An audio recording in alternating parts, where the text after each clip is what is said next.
When Olivia Underwood ran into the pouring rain that night, she had $18 to her name, a daughter waiting at home, and a shift she couldn't afford to lose. The old woman on the sidewalk was a stranger, bleeding, shaking, alone. A dozen people watched from inside the diner. Nobody moved. Some laughed. Olivia didn't think about her rent being overdue. She didn't think about the tips she was about to lose. She didn't think about the shoes she couldn't replace. She just ran. And that single decision, the one everyone in that room called foolish, would turn out to be the most important thing she ever did. Because the woman on the ground, she wasn't who anyone thought she was. And the truth would make every person who laughed that night wish they could take it back.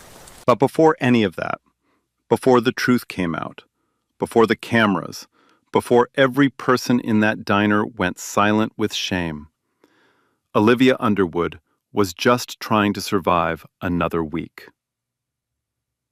Richmond, Virginia, the East Side. Row houses with chipped paint and sagging porches. A laundromat on the corner that always smelled like bleach. A bus stop with a cracked bench where Olivia sat every morning at 5:45, waiting in the dark. This wasn't the Richmond you see in travel magazines. This was Richmond where people worked 2 jobs and still couldn't make rent. Olivia was 29 years old, single mother, 1 daughter, no safety net. Every morning, she woke up at 5:15, before the sun, before the noise. She'd stand in the bathroom for 1 minute, staring at herself in the mirror. Not out of vanity. Out of something closer to a pep talk she never said out loud. Then she'd move. Her daughter Nyla, 6 years old, slept on a pull-out couch in the living room. The bedroom ceiling had black mold creeping along the corner. Olivia had called the landlord twice. He said he'd get to it. That was 4 months ago. So Nyla slept in the living room, and Olivia made sure that the pull-out couch had clean sheets every week. She laid out Nyla's school clothes the night before, always ironed, always matching. Olivia's own shirts had frayed collars. Her work shoes had a crack along the sole that let water in when it rained. But Nyla would never leave the house looking anything less than loved. That was the line Olivia would not cross. She kept a small notebook in her apron pocket. Every day, she wrote down one good thing. Just one. Today's entry? Nyla drew a picture of us at the beach. We've never been to the beach. She didn't complain. She adjusted. She kept moving. That was Olivia. She worked double shifts at Dawson's Diner, a locally owned spot on Broad Street that had been slowly dying for years. Sticky menus, a neon sign where 2 letters didn't light up anymore. Her base pay was $2.13 an hour. The rest was tips. Good Friday night, maybe $85. Tuesday, maybe $30.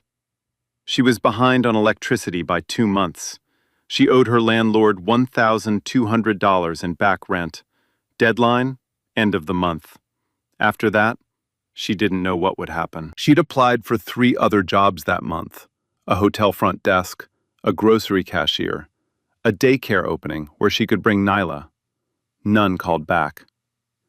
So she kept showing up at Dawson's, tying her apron, smiling at people who sometimes didn't smile back. The diner's owner was Ray Dawson, a gruff, thick-armed white man in his 60s, 30 years behind that counter. He wasn't warm, but he was fair. He let Olivia take leftover food home for Nyla every night. He never said it out loud, but she was the reason half his regulars still came. They didn't come for the food. They came because Olivia remembered their orders and asked about their kids by name. Her coworker Tamika Brown worked the morning shift. Early 30s, sharp tongue, protective heart. She watched Nyla whenever Olivia pulled a double, never asked for money. But Tamika was more guarded, more cynical. She'd seen too many good people get burned. "You're too nice for this world, O," she said at least once a week. "People are going to use that against you."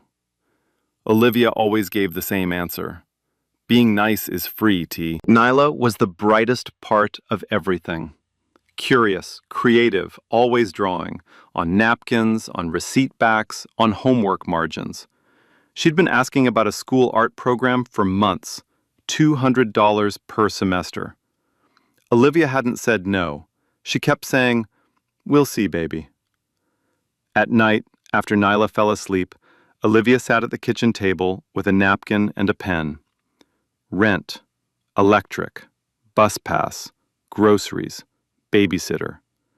She'd add them up, subtract what she had, and stare at the gap. The numbers never worked. She'd crumple the napkin and throw it away before Nyla could find it. On a shelf by the window sat a thick binder. Inside, handwritten recipes, tabbed and labeled. Her grandmother's recipes. Cornbread, smothered chicken, sweet potato pie, peach cobbler that could make a grown man cry.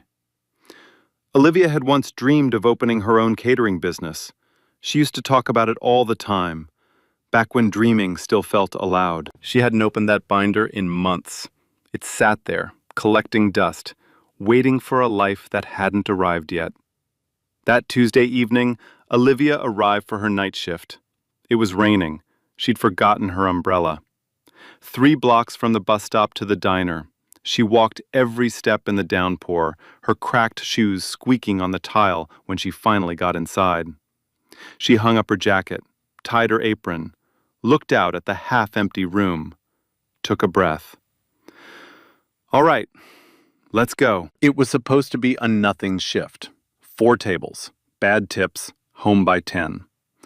But at 8:42 p.m., everything changed. The rain had gotten worse. Not just heavy, violent.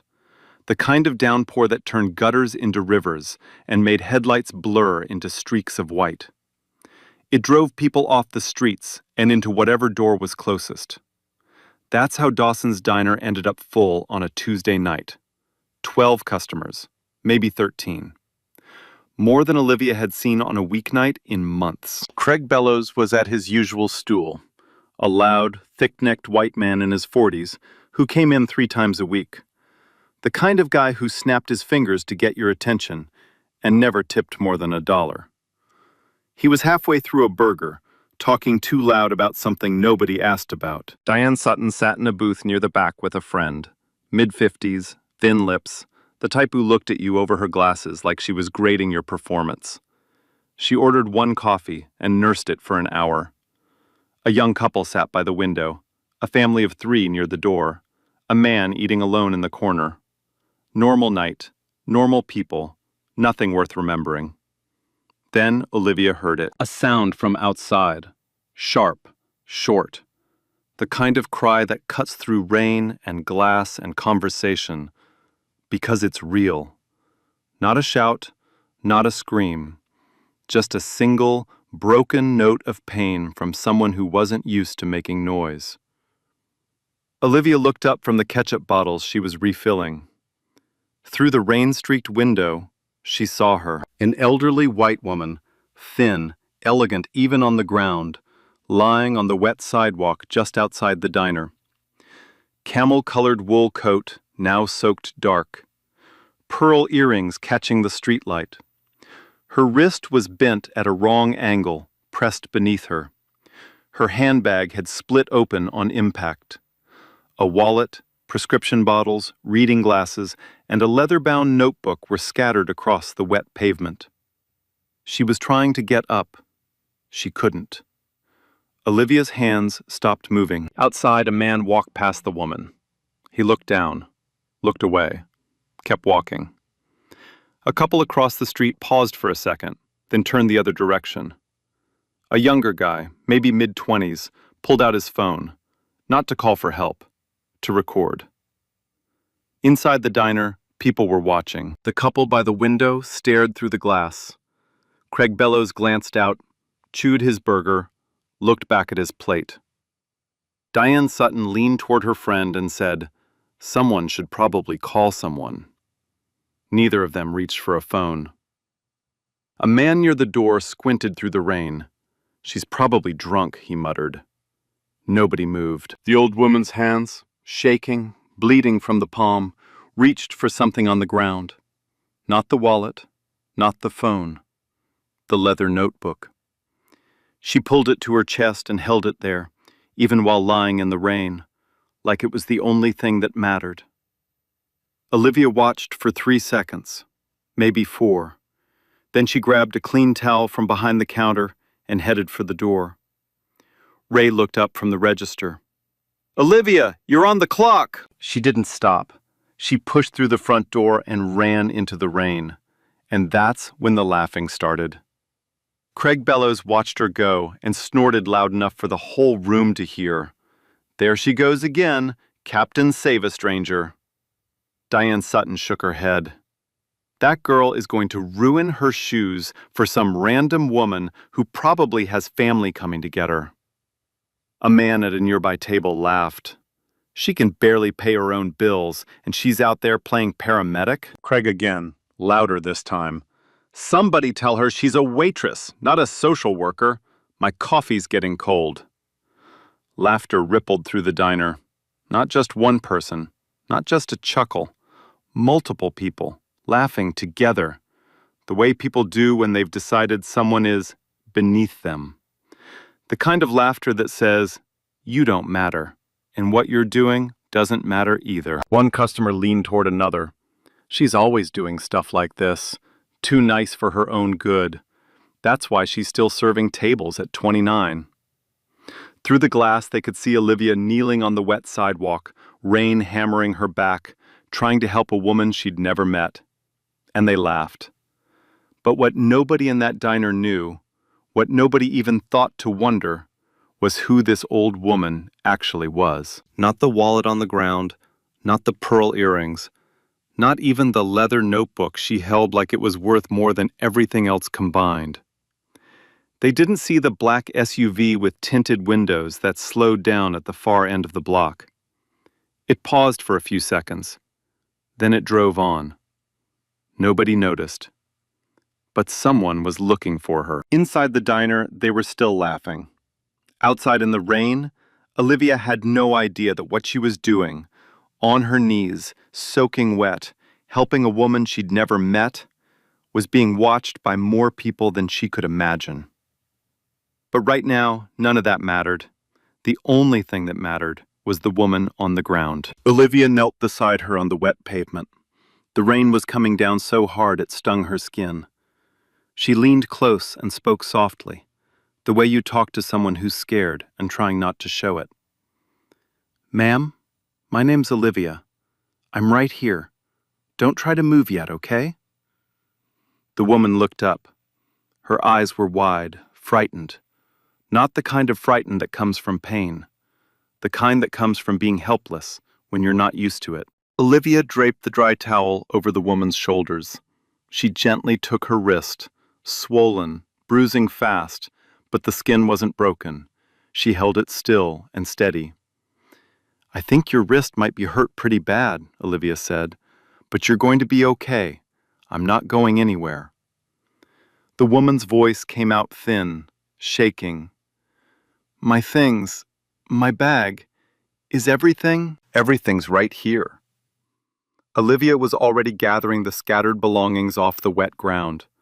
Wallet, prescription bottles, cracked phone, reading glasses, the leather-bound notebook. She picked up each item carefully, almost reverently, like they belonged to someone who mattered, because they did. She noticed the notebook had gold-embossed initials on the cover, E.A.W. She didn't linger on it. She placed everything back in the handbag, zipped it closed, and set it gently in the woman's lap. "All safe, see? Let's just worry about you right now." Through the diner window, the show continued. Craig Bellows had his phone out, not pointed at the old woman, pointed at Olivia. He was filming her and laughing, showing the screen to the man next to him. "Look at this. She's out there in the rain like she's on Grey's Anatomy." Diane Sutton rolled her eyes from her booth. "I give it 5 minutes before she realizes nobody's going to tip her for this." More laughter, low and mean. Olivia heard it. Through the glass, through the rain, she heard them laughing at her. She paused, just for a half second. Her jaw tightened. Her eyes flickered toward the window. Then she turned back to the old woman and kept working. "Can you stand if I help you?" Olivia asked. I don't know." "That's okay. We'll go slow." Olivia positioned herself beside the woman, slid one arm around her waist, and gently lifted. The woman was taller than Olivia, but frail. She leaned heavily, gripping Olivia's shoulder with her uninjured hand. Step by step, they moved through the rain toward the diner door. Olivia kicked the door open with her foot. The bell above it rattled. Every head in the diner turned. The laughter stopped. Not because anyone felt sorry, because suddenly it was real. The old woman was right there in front of them, wet and shaking, and the waitress they'd been mocking was the only reason she was standing. Olivia guided the woman to the booth closest to the heater. She eased her down onto the seat like she was made of glass. "There you go. Just rest." The diner was quiet now. But not the good kind of quiet. The awkward kind. The kind where people look at their plates because they don't want to look at themselves. Craig Bellows muttered under his breath. "Great. Now we've got a hospital ward in booth 4. A few people let out a weak laugh, but it was thinner this time, less sure of itself. Olivia didn't react. She went straight to the kitchen, came back with ice wrapped in a clean cloth, a glass of warm water, and a handful of napkins. She sat across from the woman and gently pressed the ice to her swollen wrist. She noticed the prescription bottles in the handbag, picked them up, read the labels one by one, found the blood pressure medication, opened the cap, shook out one pill, and handed it to the woman with the water. She didn't ask if the woman needed it. She just knew. Because she'd done this before, years ago, every night, for her own grandmother. The muscle memory was still there, the gentleness, the steadiness, the instinct to care for someone without waiting to be asked. The old woman watched Olivia's hands, watched her face, a long, quiet look, like she was studying something she hadn't expected to find. "You didn't have to do any of this," the woman said softly. Olivia kept wrapping the wrist. "Nobody has to do anything, ma'am, but I wanted to." A pause. "Those people were laughing at you," the woman said. Olivia's hand stopped for just a second, then kept moving. "I know," she said. "And you still came out?" "Yes, ma'am." "Why?" Olivia looked up. Their eyes met. "Because you were on the ground, and nobody else was moving." The woman's eyes filled with tears. She reached out with her good hand and squeezed Olivia's wrist. Not a polite squeeze, a real one, the kind that says, "I see you." "What's your name?" the woman asked. "Olivia. Olivia Underwood." The woman nodded slowly, almost to herself. "I will remember that name." Olivia called 911 from the diner phone. The paramedics, led by a young man named Jared Collins, arrived in 12 minutes. Fractured wrist, minor bruising. She needed the hospital. Olivia stayed the whole time. She held the woman's good hand while Jared splinted the wrist. She kept talking, small, calm words. "You're doing great. Almost done. Just breathe." Then the moment came. The paramedics had the stretcher ready. The ambulance was outside, lights flashing red through the rain. And the old woman gripped Olivia's hand, tight. "Will you come with me?" Her voice cracked. "Please?" Olivia, frozen. She looked back at the diner, her tables, her tips, her shift, the money she needed to keep the lights on, to pay the babysitter, to hold off her landlord one more week. She looked at the clock. Nyla's babysitter charged extra after 10 p.m. She looked at Ray behind the counter. He stood still, then gave a small nod, barely perceptible.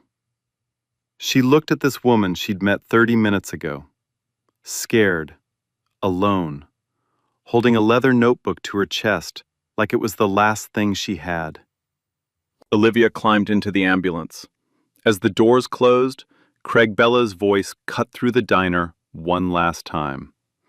"Well, there goes our waitress. Hope that old lady's paying her tab." The diner laughed. But outside, through the rain, the ambulance pulled away, carrying two women who had just met, who had nothing in common, and who would never be the same again. At the hospital, Eleanor would try to repay Olivia. What happened next made the old woman realize this waitress was unlike anyone she'd ever met. The emergency room was bright and cold, the kind of fluorescent light that makes everyone look tired, even the doctors. Eleanor was taken in right away. Fractured wrist, minor bruising on her hip, no concussion. The doctor wrapped her wrist in a proper splint and told her she'd need a cast in the morning. Olivia sat in the hallway the entire time. 2 hours. Hard plastic chair, wet uniform sticking to her skin, ruined shoes leaving small puddles on the tile floor. She pulled out her phone and texted Tamika, "Can you get Nyla?" 3 minutes later, "Already got her. She's asleep on my couch. You good?" Olivia exhaled. She leaned her head against the wall and closed her eyes. Just for a moment. She'd lost an entire night of tips. Probably $60, maybe more. The diner had been full. That $60 was Nyla's groceries for the week. It was the difference between catching up on the electric bill and falling further behind. Her shoes were done. The crack had split wide open in the rain. She'd need to find another pair somewhere. Goodwill, maybe, if they had her size. She didn't regret it. Not for a second. But the math was going to hurt tomorrow. A nurse appeared in the hallway. "Ma'am, she's asking for you." Olivia stood up, smoothed her damp uniform, and walked into the room. Eleanor was sitting up in bed. Her wrist was splinted. Her color had come back. She looked smaller in the hospital gown, less like the elegant woman in the camel coat, and more like somebody's grandmother. Which, Olivia realized, she probably was. Eleanor looked at Olivia for a long moment. Then she reached for her handbag on the bedside table, opened her wallet, and pulled out $500 bills. She held them out. "Please," Eleanor said, "you've done more for me tonight than people I've known for decades." Olivia looked at the money. $500. Crisp bills fanned out in a steady, manicured hand. $500 would cover Nyla's art program, or half the rent she owed, or the electric bill, and groceries, and a new pair of shoes, and still have change left over. Her hand almost moved toward it. Almost. But she shook her head. "Ma'am, I didn't come out in that rain for money. I came because you needed somebody. That's enough for me." No performance, no false humility. She said it the way she said everything, simply, quietly, and meaning every word. Eleanor stared at her. Something shifted behind her eyes. Olivia couldn't name it, but it was the look of a woman who had spent decades surrounded by people who always wanted something, and had just met someone who wanted nothing. Eleanor set the money down. She reached into her handbag again and pulled out a business card. Thick, cream-colored cardstock. The kind of card that felt expensive just holding it. She pressed it into Olivia's palm. "If you ever need anything," Eleanor said, "anything at all, you call this number." Olivia looked down at the card. Embossed logo. A stylized gold W inside a laurel wreath. Below it, Whitfield Capital Group. A phone number. No name. She didn't recognize the company. It meant nothing to her. She tucked the card into her apron pocket, right next to her little notebook. Eleanor squeezed Olivia's hand one more time. You remind me of someone I lost a long time ago. She didn't explain. Olivia helped Eleanor into a taxi outside the hospital. She watched the car pull away into the wet street, taillights blurring in the rain. Then she turned and walked to the bus stop, alone. On the bus ride home, Olivia pulled the card from her pocket. She turned it over. On the back, in elegant handwriting, Eleanor had written 5 words. Kindness is never wasted. E.W. Olivia read it 3 times. Then she tucked it back into her pocket and watched the rain streak down the bus window. She had no idea what she was holding. Over the next few days, things started happening around the diner that made no sense, and Olivia had no idea she was being watched. The morning after, Olivia showed up for her shift like nothing had changed. Same apron, same cracked shoes. She'd stuffed newspaper inside to soak up the water. Same smile for customers who didn't deserve it. Craig Bellows was at his usual stool. When Olivia walked past, he smirked. "Hey, Florence Nightingale, how's your patient?" A few people laughed. Olivia didn't flinch. She picked up her tray and started working. Tamika caught her in the kitchen. "You okay?" "I'm fine, T." "You lost a whole night of tips for a stranger." "I know." Tamika shook her head. "You're something else, O, I swear." Olivia shrugged, poured coffee, kept moving. Then the strange things started. Day 3. A man walked into the diner around noon. Tailored charcoal suit, polished shoes. He looked like he'd taken a wrong turn off Wall Street and ended up on Broad Street by accident. He sat at the counter, ordered black coffee, nothing else. He stayed for 25 minutes, didn't talk to anyone, didn't look at his phone. He just watched, scanned the room slowly, took notes on a small tablet. Then he stood up, buttoned his jacket, and left. The tip he left on the counter? $100. On a $3 coffee. Tamika picked up the bill and stared at it. Either that man is crazy, or we're being scouted for a reality show. Olivia laughed, but something flickered behind her eyes. Something she couldn't name. Day 4. Olivia got off the bus for her evening shift and stopped. Across the street from the diner, a black SUV. Tinted windows, engine running, just sitting there. She'd seen that car before, the night of the fall. Same make, same color, same dark windows. It sat there for an hour. Then it pulled away without a sound. Olivia mentioned it to Ray. He barely looked up from the register. Probably an Uber waiting on someone. She nodded, let it go, went back to work. Day 5. A delivery driver walked into the diner carrying flowers. Not gas station carnations in plastic wrap. Orchids, white roses, arranged in a crystal vase that caught the light like it cost more than Olivia's rent. No sender name, no return address. The delivery card had one line, written in careful handwriting. For the woman who stops in the rain. Olivia read it. Her hand trembled. She looked at Tamika. What is going on? Tamika had no answer. The viewers are connecting dots now. The suit, the SUV, the flowers, the business card tucked in Olivia's apron. Something is building. Something is coming. But Olivia doesn't have those puzzle pieces yet. She just has tables to clear and a shift to finish. Then, exactly 1 week after that rainy Tuesday night, the front door of Dawson's Diner opened. And every single person who had laughed at Olivia Underwood was about to find out exactly how wrong they were. Thursday evening, 7:30 p.m. The diner was full, the busiest night in weeks. Every booth taken, every stool was occupied. The smell of coffee and fried onions hanging in the warm air. Craig Bellows was at his usual spot, Diane Sutton was in her booth near the back. The man who'd said Olivia could barely pay her own bills was at a table by the window.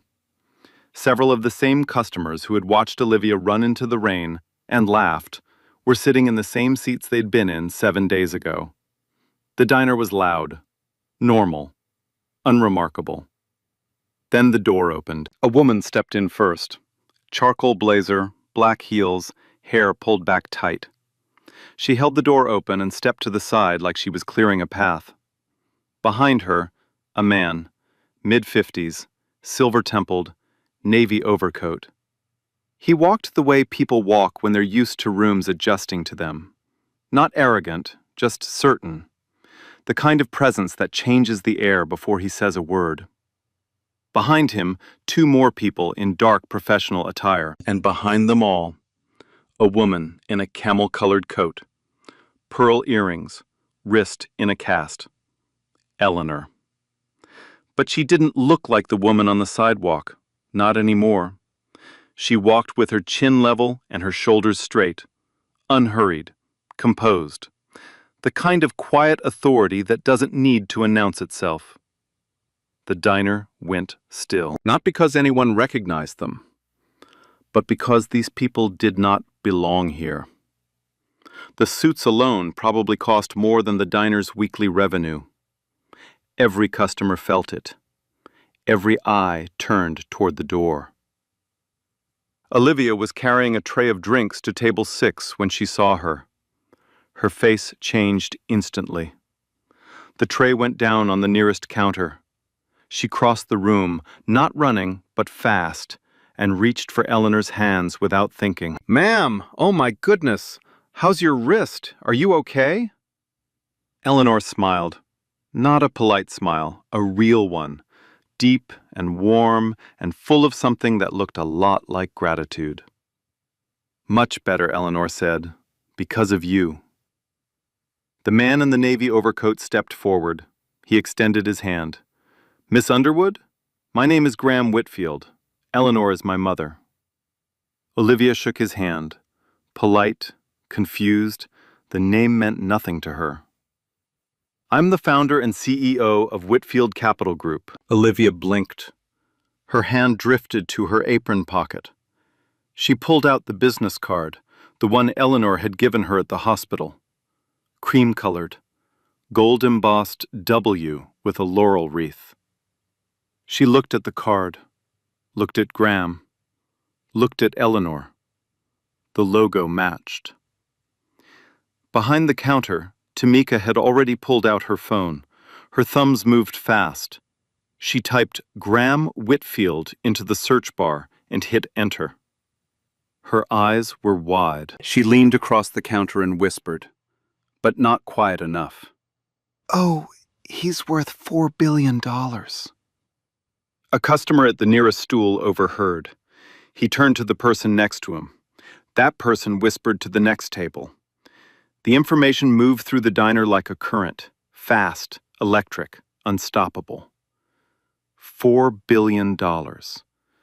Craig Bellows, the man who had called Olivia Captain Save a Stranger, who had filmed her on his phone and laughed, went pale. His mouth opened, then closed. He set down his fork slowly and stared at the counter. Diane Sutton, the woman who'd said Olivia would ruin her shoes for nothing, gripped her coffee cup so hard her knuckles turned white. She couldn't look up from the table. The man who'd said she can barely pay her own bills sat frozen with his hands in his lap. The entire diner was dead silent. The same room that had echoed with laughter 1 week ago was now so quiet you could hear the rain tapping against the window. Graham looked around the diner.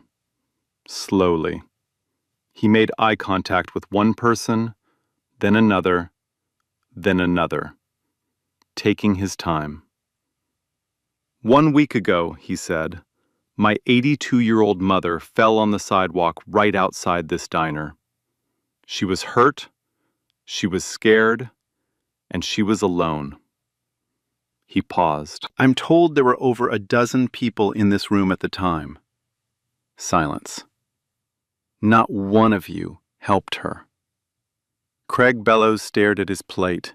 His face was the color of raw meat. But one person did, Graham continued. One person ran out into the rain, knelt on the ground, bandaged my mother's wrist, called an ambulance, and rode with her to the hospital. He paused again, longer this time. And I'm told that while she did all of this, some of you laughed. Diane Sutton's chin trembled. She looked like she wanted the floor to open beneath her. My mother slipped her security that evening. She does that sometimes. Graham's voice stayed level, controlled. When I found out what happened, that my mother lay on a public sidewalk and the only person who stopped was a waitress earning $2 an hour, I needed to find that person. He turned to Olivia. Ms. Underwood, you didn't know who my mother was. You didn't do it for a reward. You did it because it was right. He held her gaze. And in my experience, in boardrooms, in business, in life, that is the rarest thing in the world. Eleanor stepped forward. She opened her leather-bound notebook, the one she'd gripped during the fall, the one Olivia had held in the ambulance. 40 years of entries. Every genuine act of kindness she had ever witnessed, recorded by hand. She turned to the latest page. In her elegant handwriting, 5 words. Olivia Underwood, the only one who stopped. Craig Bellows stood up from his stool. He took 2 steps toward Olivia. His mouth moved, but nothing came out. He sat back down. Diane Sutton was crying quietly in her booth. She mouthed the word, sorry. No sound. Ray Dawson stood behind the counter. His eyes were wet.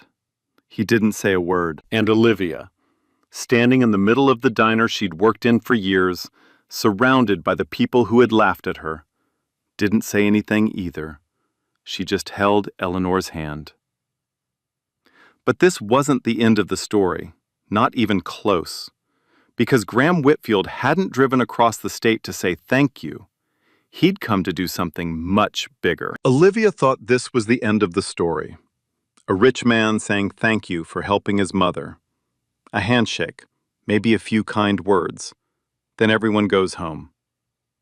But Graham Whitfield hadn't driven across the state to say thank you. He came to change her life. Ms. Underwood, Graham said, would you sit down with me for a moment? Olivia hesitated. She looked around the diner. Every pair of eyes was on her. Customers pretending to eat but not chewing. Tamika frozen behind the counter with a coffee pot in her hand. She sat down in the booth across from Graham. Eleanor slid in beside her. The woman in the charcoal blazer, Sloane Perry, placed a folder on the table. Thick, professional, the kind of folder that holds something important. Graham folded his hands on the table. Whitfield Capital Group has a community investment division, he began. We fund small businesses in underserved neighborhoods. We've been running this program for 6 years. Bakeries, repair shops, cleaning services, real businesses built by real people. Olivia nodded slowly. She didn't know where this was going. We've been looking for the right person to anchor a new pilot program here in Richmond. Someone the community trusts. Someone with character. He paused. Someone who proves, under pressure, when no one's watching, when there's nothing to gain, that they lead with integrity. He looked at her steadily. We've done our research, Ms. Underwood. Olivia's breath caught. We know about your grandmother's recipes. We know about the binder on your shelf, the one you haven't opened in months. We know you once dreamed of starting your own catering business. Olivia's lips parted. She hadn't told anyone about that binder, not anyone except Tamika. She looked at Tamika behind the counter. Tamika shook her head. She hadn't said a word. Graham continued. And we want to make it happen. He opened the folder. Inside, documents, floor plans, financial projections. He laid them out one by one as he spoke. First, full funding to open your own restaurant and catering business. Build out, commercial kitchen, equipment, licensing, first-year operating costs. $350,000. Olivia didn't move. She heard the number, but it didn't register. It was too large. It belonged to a different world. A world that didn't include cracked shoes and crumpled napkins and $60 Tuesday nights. Second, a 2-year mentorship program through Whitfield Capital. We'll pair you with experienced restaurateurs and business coaches who will walk beside you every step. He turned a page. Third, an education trust for your daughter Nyla. $25,000. Tuition, art programs, supplies, covered through high school graduation. Olivia's hand moved to her mouth. She pressed her fingers against her lips. Nyla. He said Nyla's name. And fourth, Graham looked up from the folder. He looked past Olivia, toward the counter, where Ray Dawson stood completely still. An $80,000 renovation grant for this diner. New kitchen, roof repair, updated dining room. This place gave you a chance when nobody else did. It deserves to survive. The diner was silent. Olivia didn't scream. She didn't jump up. She didn't clap her hands over her face the way people do in surprise videos on the internet. She went completely still. Her hand drifted down from her mouth to her apron pocket, to the little notebook where she wrote one good thing every day. Her fingers touched the edges of it. Her lips parted, but nothing came out. She looked at Eleanor. She looked at Graham. She looked at the folder full of documents that contained a future she had stopped believing in. Then the tears came. Not loud, not dramatic. Quiet tears, the kind that roll slow and steady and come from somewhere so deep you didn't even know it was there. She covered her mouth with one hand. You didn't have to do this, she whispered. Eleanor took Olivia's hand. Her grip was gentle but firm. You didn't have to kneel in the rain for a stranger, Eleanor said. But you did. So here we are. Behind the counter, Ray Dawson heard the number. $80,000. For his diner. The diner he'd poured 30 years of his life into. The diner that was 3 months from closing. He sat down in the nearest booth, put his face in his hands. The room was quiet enough to hear him breathing. When he looked up, his eyes were red. His voice was barely a whisper. I was going to close in 3 months. I hadn't told anyone. Nobody spoke. Nobody needed to. Olivia wiped her eyes. She looked at Graham. And then she said something he wasn't expecting. I'll do it, but I have one condition. Graham raised an eyebrow. The business hires from my neighborhood, local people, local suppliers. If this is going to mean something, it has to mean something for everyone. Not just me. Graham studied her for a long moment. Then he smiled. Not a business smile, but a real one. That's exactly why we chose you, Ms. Underwood. From across the diner, a chair scraped against the floor. Craig Bellows stood up. He walked slowly toward Olivia's booth. His hands were at his sides. His voice was thick. Olivia, I laughed at you. I filmed you on my phone. He stopped, swallowed hard. I'm sorry. I'm really sorry. Olivia looked at him. Not with anger, not with satisfaction.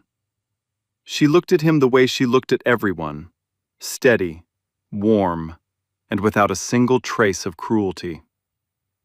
It's okay, Craig. We're okay. She meant it. No grudge, No scorecard, just grace. The diner saw it, and the weight of that forgiveness was heavier than any revenge could ever be. From behind the counter, Tamika wiped her eyes with the back of her hand. She sniffed once. Then she said what only Tamika could say. I told you, O. Too nice for your own good.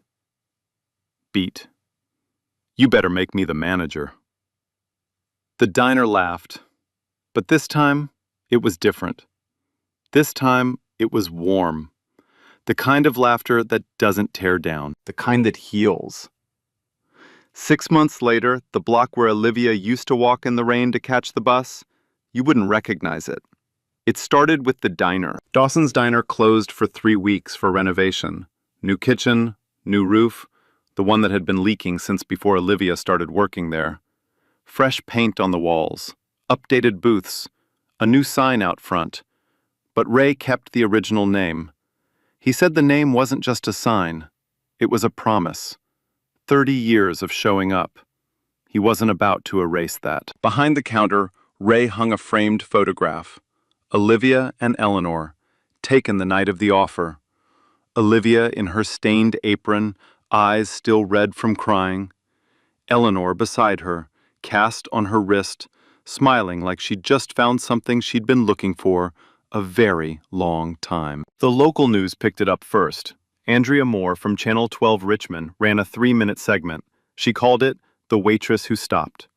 It aired on a Wednesday evening, and by Thursday morning it had been shared over 40,000 times. People started coming to Dawson's Diner just because of the story. Not tourists, real people, families from across Richmond. Couples who drove an hour just to eat at the place where it happened. Old regulars who'd stopped coming years ago came back. The diner that was 3 months from closing now had a 6-month wait list for Friday nights. Ray hired 2 new staff. He gave Olivia a raise before she even left to start her own business. You earned it a long time ago, he said. I just couldn't afford it until now. Then came Underwood Kitchen, 3 blocks from the diner. A small storefront with a big window. Olivia designed the menu herself, straight from her grandmother's binder. The same recipes that had been collecting dust on her shelf. Cornbread, smothered chicken, sweet potato pie, peach cobbler. She spent weeks in that kitchen before the grand opening, testing, adjusting, getting it right. She wanted every plate to taste the way her grandmother's kitchen smelled, warm and safe, and like somebody loved you. Opening day. Eleanor cut the ribbon with her healed hand. Graham stood behind her, clapping. Nyla stood at the front door in a little apron, handing out cookies she'd helped bake that morning. The line went around the block. Within the first year, Olivia hired 8 people from her neighborhood, 2 single mothers from her apartment building who hadn't been able to find steady work, a recently released veteran named Douglas who'd been turned down by every restaurant in the city, a teenager named Keisha who reminded Olivia of herself at that age, tough outside, scared inside, just needing someone to give her a chance. Olivia partnered with a local church to provide free meals every Wednesday for elderly residents who lived alone. She called it Wednesday Supper. It started with 12 people. Within 3 months, it was 60. Nobody had to sign up. Nobody had to prove anything. You just showed up.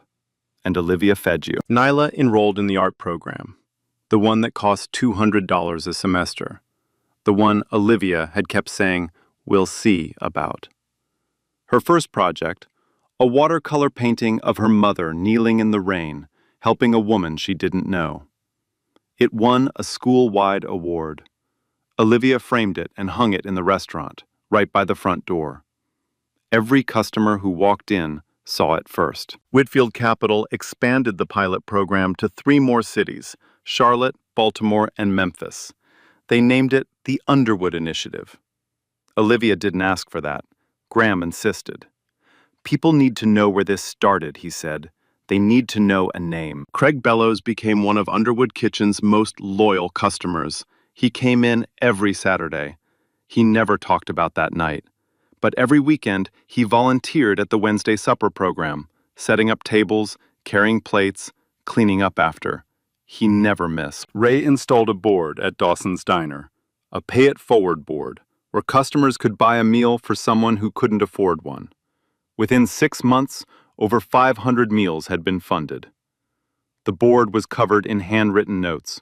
One of them read, "Because someone stopped for me once." And Tamika? She was the general manager of Underwood Kitchen. On the first day of every new hire, she said the same thing. Rule number 1 in this kitchen: if you see someone who needs help, you stop. You don't think about it. You don't check who's watching. You stop. She'd pause. Then she'd smile. Ask Olivia why. But the moment that stays with Olivia, the one she thinks about late at night when the restaurant is closed and Nyla is asleep, happened on an ordinary Wednesday, almost a year later. She was locking up Underwood Kitchen. It was raining. Not a storm, just a soft, steady rain. The kind that sounds like the sky is whispering. Just like that night. Olivia walked to her car. She had a car now, a used Honda she'd bought with her first month's profit, and stopped. A teenage girl was sitting on the curb, soaked, head down, hands hanging between her knees. She wasn't hurt. She wasn't crying. She was just sitting there, the way people sit when they've run out of places to go. Olivia stood by her car for a second. The engine was still warm. The heater was waiting. Home was 15 minutes away. Nyla was with Tamika. Everything in her life told her to get in, drive away, and let somebody else handle it. She didn't get in the car. She walked over to the girl and sat down on the wet curb beside her. Her jeans soaked through in seconds.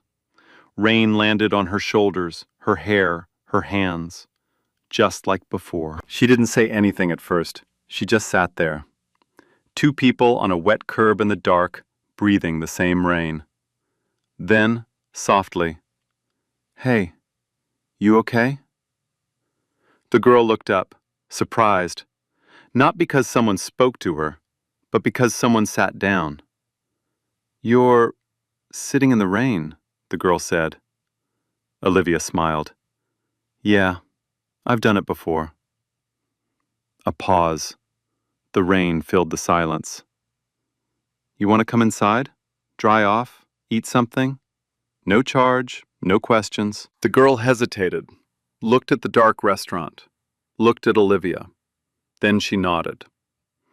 Inside, while the girl ate leftover cornbread and smothered chicken at a table by the window, Olivia reached into her jacket pocket. She pulled out a leather-bound notebook. Not her old one, the small one where she used to write one good thing each day. This was new. Eleanor had given it to her 3 months after the grand opening. Same quality leather, same gold embossing, but the initials on the cover were different. O.U. Olivia opened it. Inside, pages of names. People she had helped. People who had helped her. A record of kindness, passed down from one woman to another. She turned to a fresh line and wrote the girl's name. Then she flipped back to the very first page, the first entry, written in her own handwriting the night Eleanor gave her the notebook. Eleanor Whitfield, rainy Tuesday, reminded me that stopping matters. She closed the notebook, put it back in her pocket, went back to wiping down the last table, humming softly to herself. Outside, the rain kept falling. Inside, a girl who had nowhere to go was warm and full. The tradition continues. The chain doesn't break. So, why did I tell this story? Because I keep thinking about that diner. A room full of people, watching an old woman on the ground, and the only person who moved was the one who had the least to give. They laughed at her. They said she was wasting her time. And every single one of them was wrong. Olivia didn't help Eleanor because she thought something good would come from it. She helped her because that's who she is. And I think we all need to ask ourselves, honestly, Would we have been Olivia?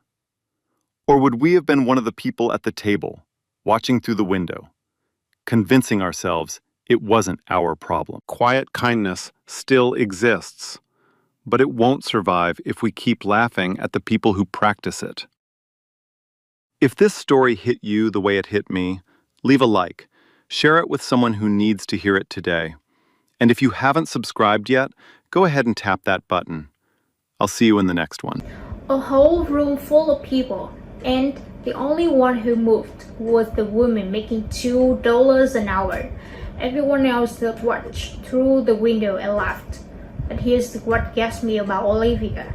At the hospital, Eleanor helped out $500, the money Earth covered Nyla's art program, groceries for a week, a new pair of shoes. Olivia said no, said, I didn't come out in that rain for money. I came because you needed somebody. She wasn't thinking about who Eleanor was. She wasn't calculating what she might get back. She saw an 82-year-old woman alone on wet concrete, and she ran. On a safe she couldn't afford to lose, while a whole diner laughed behind the glass. That's not the kindness, that's character. The kind they can't fake, the kind that shows up when nobody's clapping. So, let me ask you something real. If you were in that diner, rain pouring, an old woman on the ground, the rent overdue, the whole night of tips on the line, would you have gone out? If this moved you, hit a like and share it with someone who needs it today. Subscribe if you haven't, and remember, kindness doesn't need an audience, it just needs one person willing to move.